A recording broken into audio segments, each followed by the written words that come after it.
I'm here with Matt Randall, guitar tech to the stars, and actually my good friend.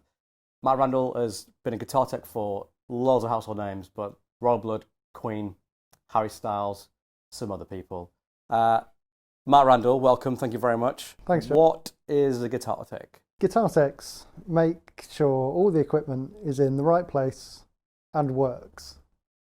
And when it doesn't, they make sure that it does. That's kind of the simplest thing. People often ask what I do, and if they've been to see a show, then I say that the person who runs on and gives someone a guitar, that's me. Because mostly people have seen that at a gig. A little man who comes on and gives them a guitar and runs away. That's me. Okay, so that seems really straightforward, but we arrive at the show and the show starts at 9 o'clock at night.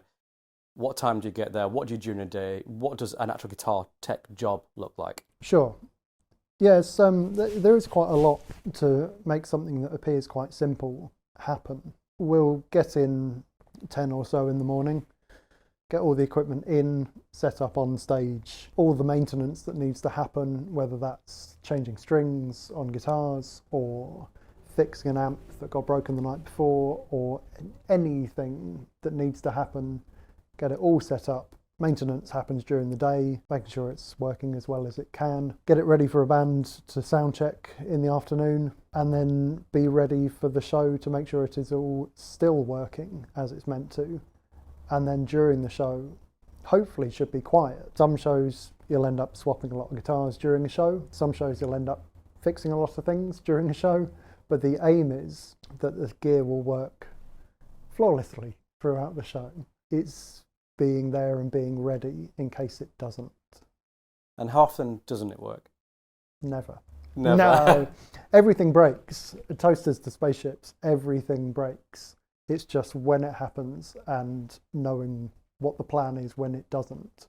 Because anything can go wrong at any time, which is why we carry a huge amount of equipment. And I think that's often a shock for people who haven't seen a touring act before, is the quantity of equipment that's needed. Because you see 4 people on stage, 2 guitars, bass and drums, think, oh right, well they probably have arrived in a transit van, which they could have done, but at a higher level on an arena tour or a big festival show, there will be, if they play 3 guitars in a show, there will be at least 6 guitars ready.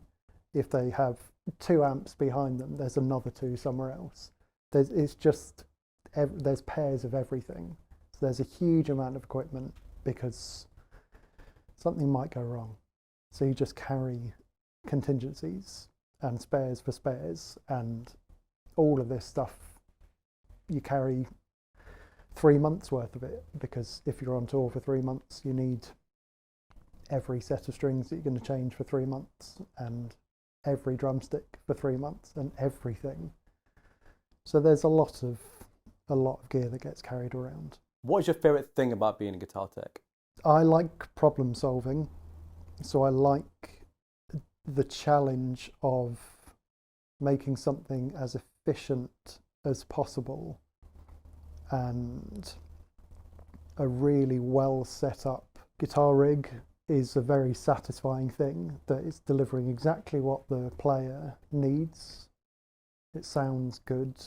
That part of it is really satisfying, to design a system that's fit for purpose, easy to use for everyone on stage. And the other answer that sounds a bit more corny is when house lights go down and the crowd scream. It's a drug that it's hard to quit, and I can see why the people they're actually cheering for, who is not the guitar tech, would become addicted to it, because it's quite an amazing thing to hear 80,000 people cheer at the same time. Yeah, so I don't think anyone would get into a technical role in music unless the music was part of the reason for being there. And a lot of people, a lot of guitar techs will have been musicians at various points in their lives. And it's not that roadies are frustrated musicians, but a lot of them will have been musicians, and have a lot of interest in the music. Certainly that's how people get started.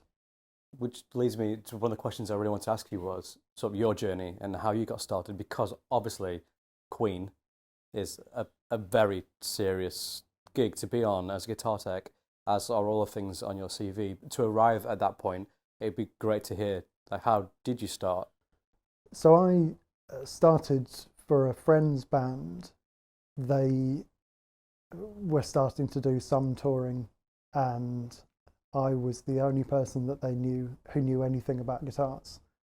So I offered my services as a guitar tech with no real idea what that meant or what I was going to do, except that I had a guitar tuner and a screwdriver, and that's almost all I went on tour with to begin with.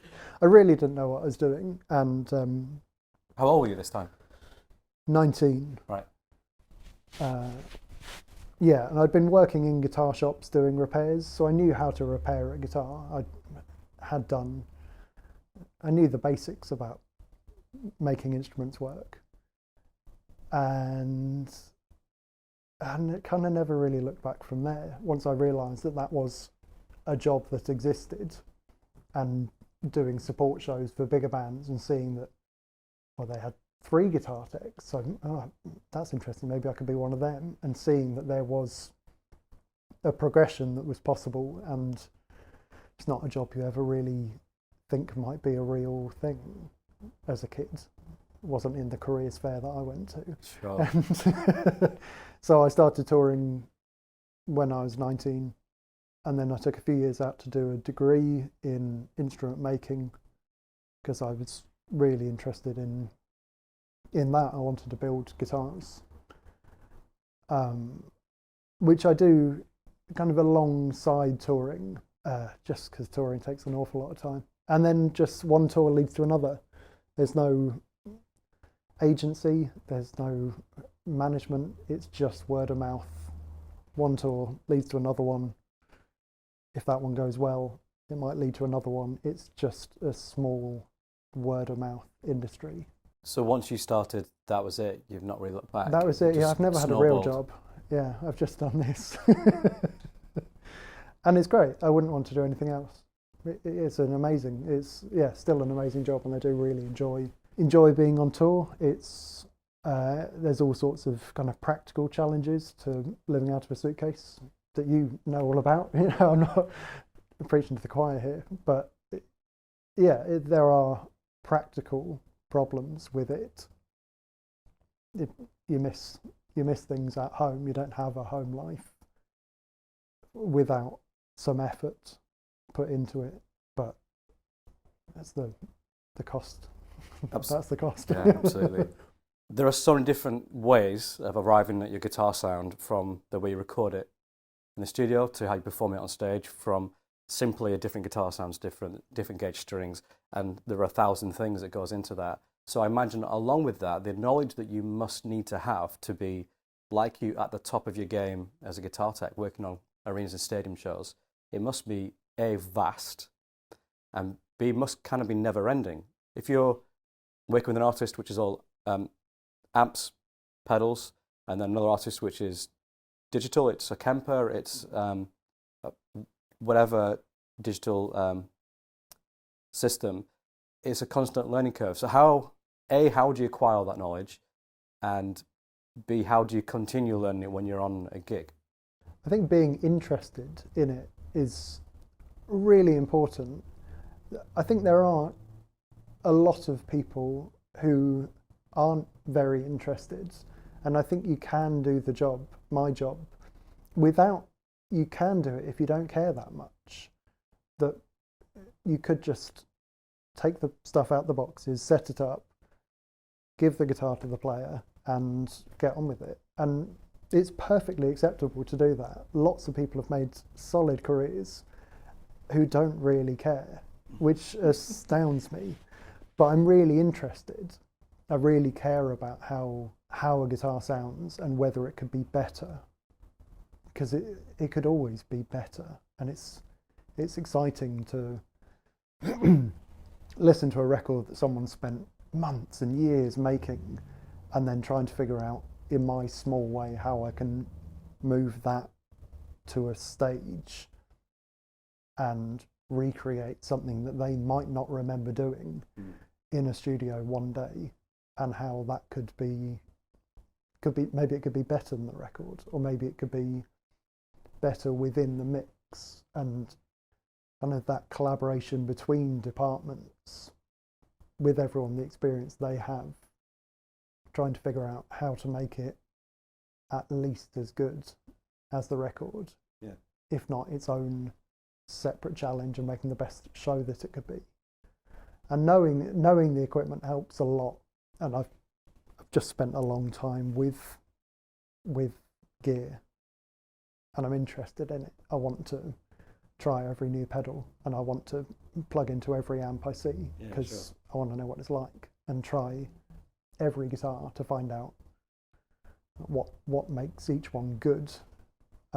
Which I guess is a particular thing, because I build them. I want to know, why is that guitar that someone spent a huge amount of money on, why is it worth that money, or why is it not? So what I'm hearing is basically it's a never-ending quest. Yeah, well, it's a hobby as well. Yeah. It doesn't feel like a trial. I don't have to do it. It's just what I'm interested in. There's something you said that was quite interesting that to pick up on, was that part of the role beyond technical, so beyond technically understanding optimization of any kind of rig, whatever kind of device it is, whatever guitar it is, whatever sound it is, you touched upon that role of sort of the creative element to that, of having the musicality, the understanding of what the guitar sound is from the record, maybe by hearing it, identifying the guitar or the amp or the process, which is a really creative role. So do you find more and more, is that a new thing? Is it always been a thing that there is a creative element to being a guitar tech, where you help the guitarist you're working with sculpt how you play that live? Yeah, I think it depends on the gig and the player. Some people will have a very clear idea about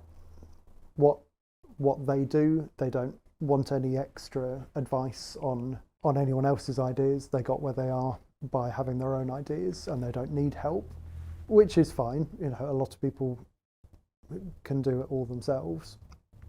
But increasingly, I think I just think it's more fun when it's more collaborative to work with someone who has a different set of experience, and it works better from my perspective, and it's more interesting to work with someone who's open to trying ideas, and a lot of that comes from MDs who are willing to try new things, from a front of house engineer who wants to improve things rather than just getting on with what they've got, and good guitar techs can make guitarists sound better, and want to. Generally, people want the show to sound as good as possible. I guess good enough is not good enough. Yeah, you know? I actually agree. It's fascinating that because of all the hours that you've put into understanding your craft, understanding the equipment, every permutation of how a sound is made, you actually become a specialist in being able to help somebody, whether that is the guitarist or even a front house engineer that may come to you with, oh, actually this patch is X, it's a little bright, or it's a little dark, or it's a little bit far back, or there's too much overdrive, etc. You then become a specialist by nature of all that information you've gathered about how sounds are made. To go, yeah, well, I can very quickly dial that in a Kemper and know exactly that's going to work, or same on a pedal board. It's so much more than just knowing how to tune a guitar, isn't it? It really is. And I think as the equipment that's available becomes so much more powerful and versatile, you can make all of these changes. Kind of the simpler the gear, the less you can do with it. If someone is just plugging a guitar straight into an amp, not going to be able to improve it that much, really. You make the guitar as good as it can be, make sure the amp is working as well as it should be, and that's kind of it. It gets more exciting as you've got equipment that can do anything. So then the problem becomes not tinkering too much, fixing until it's broken, which is a risk, quite a real risk. And then it becomes the challenge of understanding that all other departments rely on some reliability, some consistency, right. That if you've got a cool idea that actually maybe that chorus would sound great if it had a phaser on it, it's then affecting 8 other people's ears and the front of house sound that maybe someone else doesn't want that. And sure. It is knowing the consequences of what you're doing and making sure everyone's happy with it rather than just relentlessly tinkering with something. It just reminded me of a story. Do you remember when we sent Sidechain to Winston Kemper for front of house on Mumford Sons? I do. It worked really well. Okay, I'm pleased to hear it. There's a tinkering. No, I guess that is how do we use a technology, I guess from my point of view at the time as a musical director, is, well, this was clearly heavily affected in the studio. Sure. And with the tools we had all the tools really available on stage, and a Kemper, how do we achieve this kind of sidechain, the specific rhythm?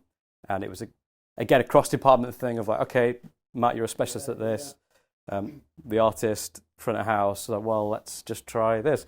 And I personally, I really, at the time, and I look back at it, really loved the idea that we were working on a huge arena show and still just having fun like little kids trying to figure out how to sidechain a banjo. Yeah. Yeah, and that was one of those times that no one really knew how that sound had been made on the record. No one knew the specific signal chain that went into making that sound. So we had to experiment and tried an awful lot of things that didn't work, as I remember, to find something that did. And it's fun. Whether it was used for the house when I I've got no idea. Doesn't matter, it was cool. It was cool, yeah. And worthwhile. Yeah, part of the never-ending creative journey, I guess. Yeah, right. For everyone involved, that we all learnt something new then and tried something different. Do you think then that guitar tech has potentially a lot of transferable skills that are useful in other roles on the tour or the departments? Yeah, there probably are transferable skills. It's easy to fall into a specialism and then just become more specialised in it. The difference you can make to a Kemper or to a pedal effectively massively impact front of house, which is sound design. Effectively, being able to on your feet solve a problem is, I don't know what, being able to resolder something or rewire something or fix that problem. It's such a mad set of skills that a tech needs to have under pressure as well, which that I always think in a festival changeover, it's like the one time I would never want to be. Yeah, it can be quite full on. And then there's all the other parts that don't really get seen. At the end of a show, everything goes back into a case and onto a truck. And that's often busy, occasionally chaotic. And it has to be done very quickly and correctly, because if you put something away the wrong way, you could break it and then you will need it at the next show. Things have to be done carefully but quickly, because 100 people are also trying to pack away their equipment at the same time in the same place. No one wants to be there longer than they have to, and there's a lot of gear to go out. On a lot of tours there'll be 30 trucks of equipment that all have to come down and be packed away at the same time. It's a lot. Yeah, so that's a really big part of the show as well, or a big part of the role is preparing your equipment well enough that you can pack it away really quickly, get it up really quickly so you can set your gear up without having to spend all day doing it, because you often don't have the luxury of all day to do it. Festivals are a really good example, that you need to have equipment that you can get built and set up and in position and working quickly, because if there's 25 minutes to move one whole band out the way and all of their gear and lights and pyro and whatever, and then get yours into place you need to be working quickly, and you need your gear to be set up well enough. Otherwise, you'll go on late, and it's about the worst thing you can do. Late on a festival is the worst thing. Oh, it can be frantic. Does the roll get monotonous? Is it become monotonous if, let's say, you're rolling in and out of stadiums, which you've done, it's the same thing, you're in the same position under the stage or at the side stage, same thing night after night, in, out. Does it get monotonous, or is that lights out crowd adrenaline the thing that keeps you going, or is there something else? When it's done well, it should be boring, really, because a show that goes well, nothing goes wrong, and you're just on autopilot, really, which is a bit dangerous because mistakes happen when you're not concentrating. But I don't find it boring. I find a lot of satisfaction in the routine of it. I was on a show a few years ago where we were in the round, so all of the guitar techs and monitor engineer and everything was under the stage and covered, so we couldn't see the crowd. So once I had my ears in and was just looking at my little video monitor to see the musicians, I couldn't see or hear the crowd, which is a very strange experience. I found it really alienating not to see the reaction of the crowd. Wow. No ambience of the crowd in your ears? No, I don't choose to do that. I only listen to the things that I am directly responsible for. Makes sense. Which doesn't make for a very nice mix, but is sensible. Yeah. So it's a really alienating experience to be hidden away in your little guitar cave without seeing the interaction, seeing the end result of the show. So that got a little tiring, mostly because of the lack of connection, the lack of shared experience, which is the thing that makes it so magical, I guess. But I like the routine, especially on like US arena tours are normally the most monotonous because the venues are normally hockey arenas, which all look the same. Mm-hmm. They're identical because they're exactly the same size, and generally the backstages all look about the same. Breeze block. Tons of breeze block. Some sports team with an angry animal or they're all boring, and by design you want everything to be the same, so you go into catering and it's all the same people with the same tablecloths serving the same things, you make the same jokes, and you take the same equipment onto the same stage, set it up in the same place. There is no room for anything else. Consistency is key, but it does make for very similar days. The monotony is what makes it reliable, really. Which I guess could bring comfort in some ways. I think so. Yeah. I enjoy that reliability, and you create this little bubble, really, if the only people you see are the same people doing the same jobs every day, which I think helps the artist a lot to have, the same furniture in their dressing room, than to walk up onto stage and see all the same people between the dressing room and the stage, and then to walk out onto the stage where everything exactly the same. Water bottles are in the same place, jokes are in the same place. That then they can focus on doing their job as well as they can, because everything else is exactly the same every day.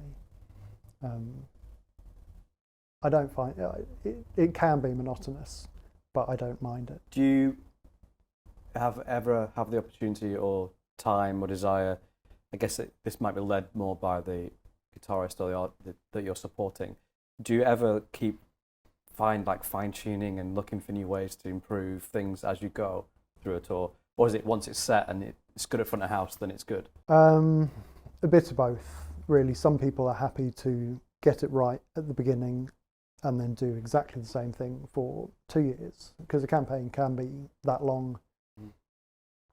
There have been tours I've worked on where the set list doesn't change in months and months of shows. So you'll do 100 shows on the same set list with exactly the same bits of chat with the crowd in between, and everything's the same. All the sounds are exactly the same.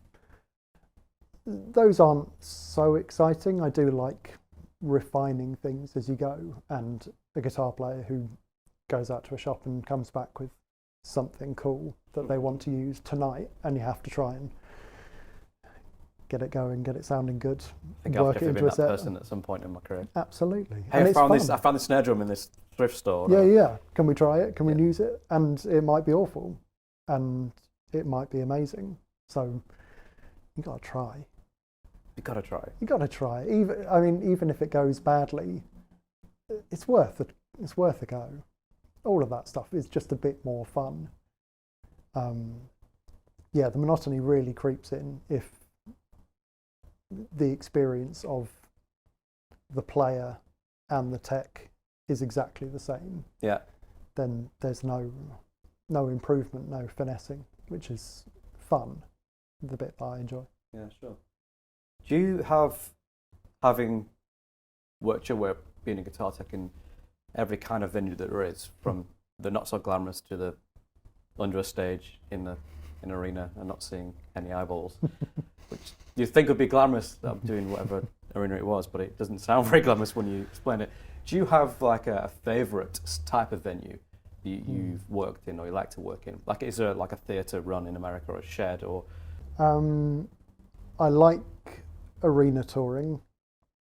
I like the consistency of it. It means that you're not tackling problems every day. You know that there will be the right amount of space, and you won't have to, figure out a strange way to load in. It's all fairly consistent and safe and reliable, which gives you space to focus on other things.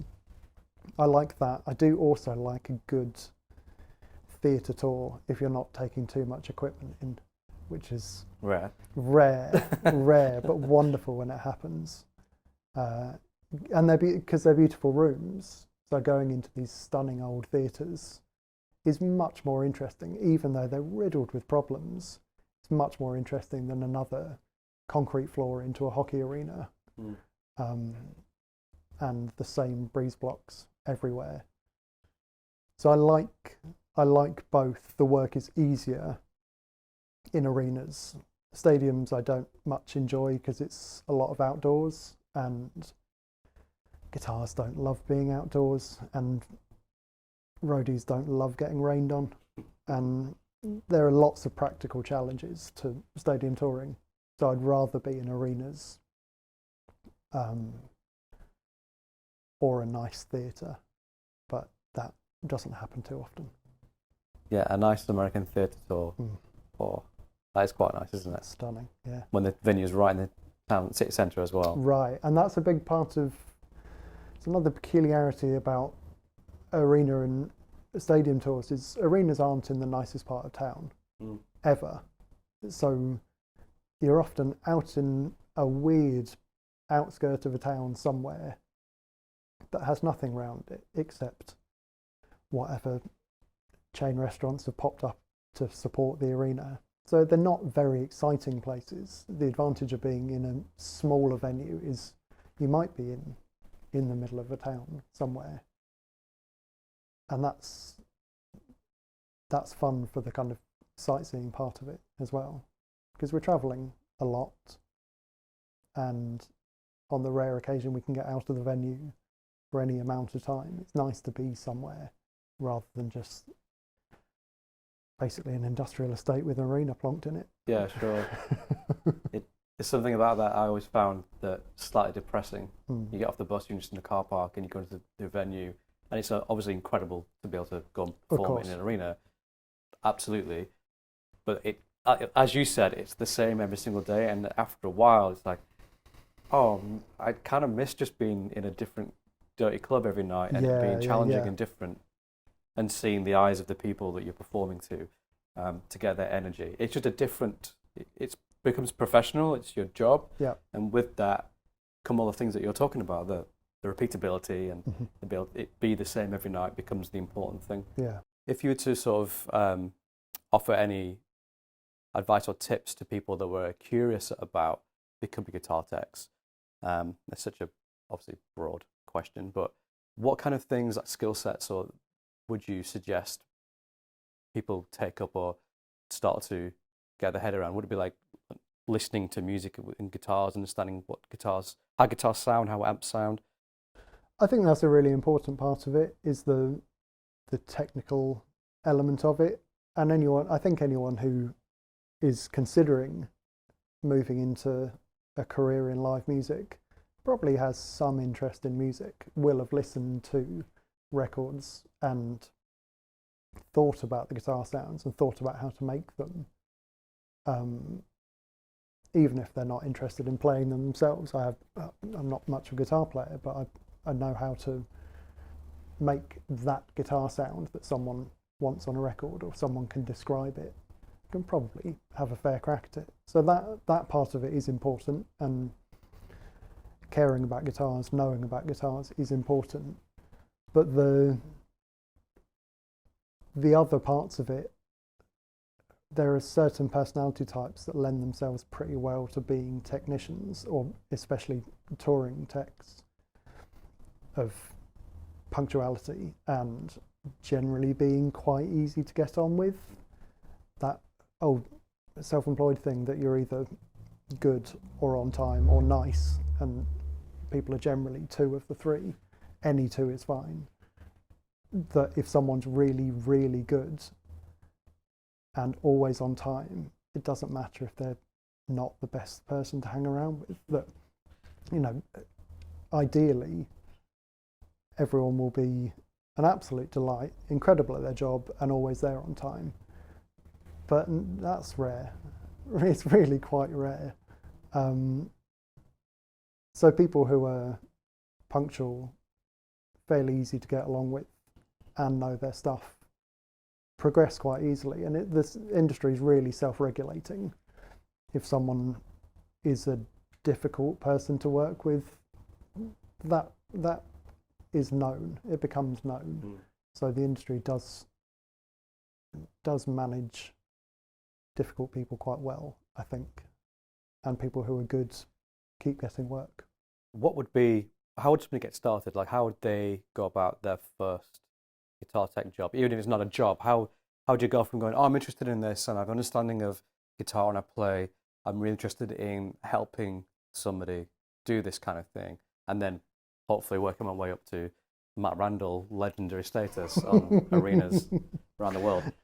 I think the route that I took, I think, is quite common. A lot of people will have played in bands, and then when that comes to a close, realise that they like being round gigs, but maybe don't want to be on stage all the time. And it's a much less fickle job being a tech than being a musician. I have no interest at all in being on stage. It's not for me. But you were in a band though, weren't you? I played in bands as a kid. Yeah, none of them really went anywhere serious, but I took it all to heart.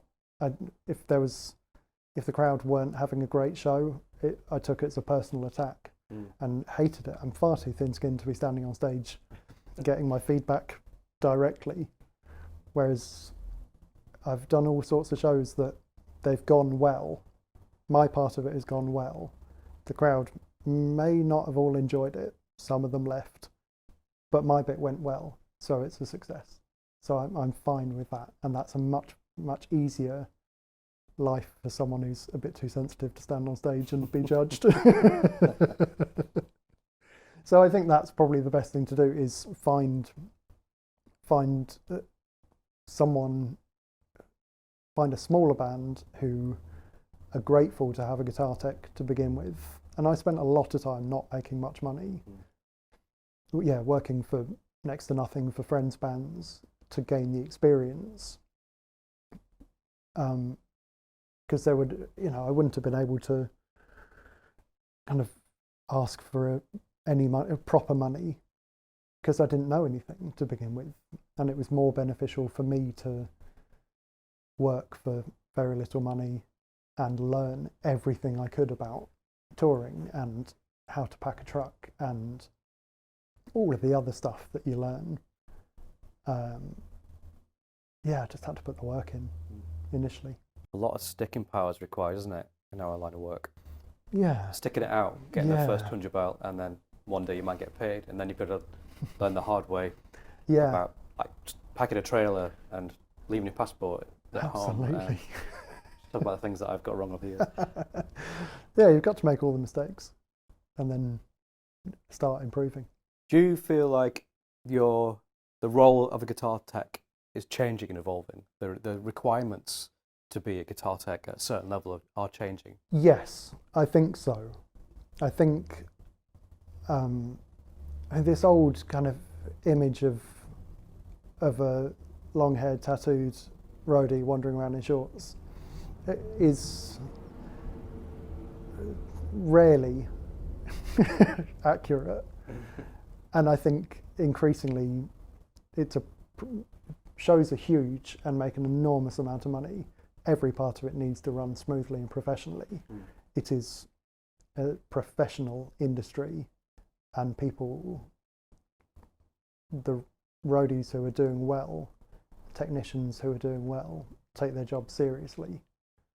I think that's changed a lot, and I think now that technology can help you to make an amazing show, people who understand that and have embraced modern technology and are willing to kind of put the effort in to make a really great sounding show are doing, that's becoming much more common, I think. And that's my favourite people to work with, other roadies who are passionate about what they do and want to improve where they can.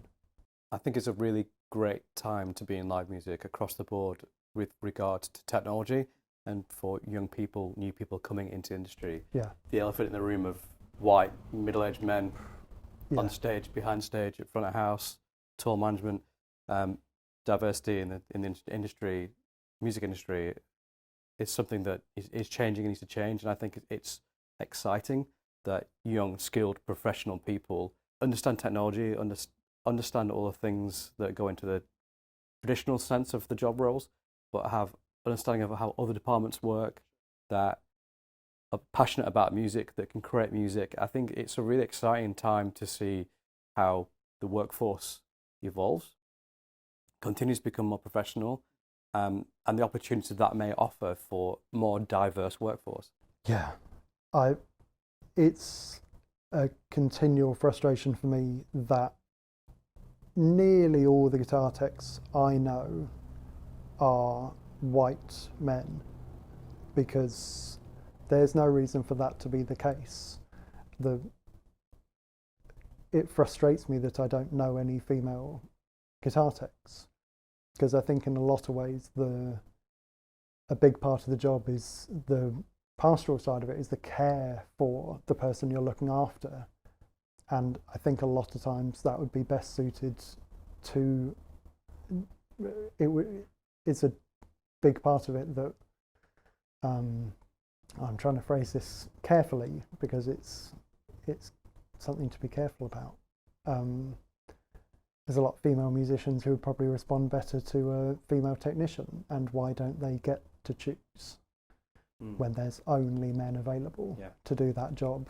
I wish I wish I could have more women to call to do jobs that I'm not available to take, or to take over from me on a job, because it would be really helpful, and I don't know how to make that happen, really. I think that's a big one that I don't have an answer for either at all. The big subject, but access, awareness, education. I guess really with an industry that's globally worth so much in terms of live music, export of music, and then a little bit wider to entertainment as a whole, multi-billion-dollar industry that supports tens of thousands of jobs. And those jobs, if you're a drummer, a guitar tech, or front house engineer, you could be earning 50 to 100 grand a year, depending on the tour, the length of tour, etc. It's serious income, and you don't necessarily need to have a postgraduate degree to do that. You just need to be passionate, skilled, as you noted, punctual, easy to get on with, and there's a potential career there. I think that more people knowing that this is an option, that this industry is a really valid way of earning a living, a fun living. Yeah, it's not a straightforward industry at all to navigate, of course, but it's as it evolves, as it becomes more professional, as the professionalism of the people on stage, behind the stage, becomes, it is just higher and it's more expected of them in that sense. I really hope that with that, more awareness and more people come into the industry, which change. Yeah, absolutely. And as the people on stage are becoming much more diverse, I really hope that the offstage roles catch up. It would just make for a much more varied, interesting, inclusive environment. Yeah, completely agree. Yes, hopefully more people will start to see it as a viable career. Finally, we are surrounded by these beautiful instruments that have an R on them, and you're a luthier, and you mentioned that you studied that early in your career. Tell me about Matt Randall guitars. Sure. So I, in lockdown, wanted to build myself a lap steel because I've always enjoyed playing lap steels and hadn't owned the one that I wanted to. Couldn't find anyone who'd build it. Realised that I could build it. That's what I did a degree in, was building guitars, and finally got round to sharpening my chisels and getting on with it. So I've built a load of lap steels, and the two jobs feed each other quite well. I'm surrounded by guitarists who are bored and like spending money, and I like making guitars. So it's been it's been fun. And yes, there are some lap steels here. I'm starting to make some non-lap steel guitars, traditional 6-string guitars, and it's a fun basses hobby. I do a bass as well. Oh yeah. I started on bass as a kid, so that's where my heart is. Can you give it away? What you're going to make in? What's the? You don't have to. It'll be good. Okay, of course. Hollow body to begin with. Oh yeah. Some hollow bodies, and then we'll see after that. A few more plans in progress. But yes, there are a few guitars here. I mean, they're a piece that, look at them, works of art, Matthew. Thank you. The amount of time and precision and detail that goes into making them. And then I worked with you a bunch of times, so I know that same is applied. I know you. I see the guitars you make, and I see your pedal boards, and I hear your sounds, and I hear your stories of your career and how professional you are, and it's all very much part of who you are and how you have become the guitar tech and working on the massive shows that you do. So I think it's a testament to that passion and being detailed and caring about what you do, which is inspiring, mate. Thank you. Likewise, it's always been an absolute joy working with you when I get the opportunity. I was completely fishing for that compliment, so that feels like a perfect way to You're welcome. Usual voice address. Yes. Thank you very much for joining us today, mate. These guitars, they're amazing. Thank you. So where can people find out about Matt Randall guitars, and where can they, importantly, buy them? MattRandallGuitars.com is mine. That and the Instagram I use more regularly to keep people updated on what I'm up to.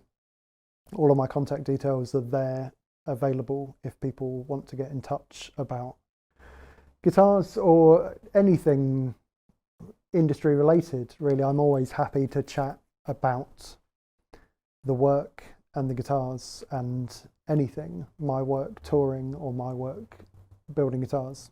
I like chatting to people. If you enjoyed this podcast, make sure to join the Industry, our email newsletter, where each week we send you something to read, something to watch, and something to listen to, as well as the latest news from the live music industry. You can find it in the description or at learnlivemusic.com.